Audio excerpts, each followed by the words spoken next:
एक प्यारी सी दादी जिसके बाल सफेद और चेहरा मुस्कुराता हुआ था, और उसका वफादार दोस्त कछुआ जो रंग बिरंगा शेल रखता था, एक पुरानी रेलवे ट्रैक के पास खड़े थे। दोनों मिलकर वहां एक जादू भरा आइसक्रीम का फूल लगाते हैं। दादी छोटी सी बाल्टी से पानी डालती है और कछुआ अपनी धीमी मुस्कान के साथ मिट्टी को सीधा करता है। कुछ ही देर में वो फूल बड़ा होकर आइसक्रीम का दरख्त बन जाता है। चॉकलेट, वनीला और स्ट्रॉबेरी आइसक्रीम उस पर लटक रही होती है।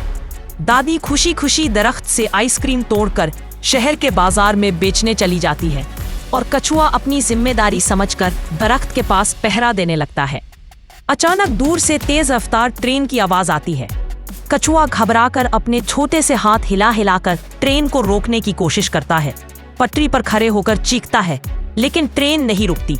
ट्रेन जोर से आइसक्रीम के दरख्त से टकरा जाती है। दरख्त टूट जाता है, आइसक्रीम जमीन पर पिघल जाती है और सब कुछ खामोश हो जाता है।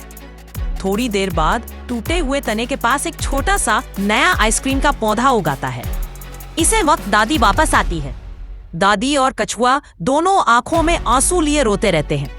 वो पौधा देखकर भी उदास होते हैं, क्योंकि उनकी कहानी देखकर किसी ने लाइक और सब्सक्राइब नहीं किया।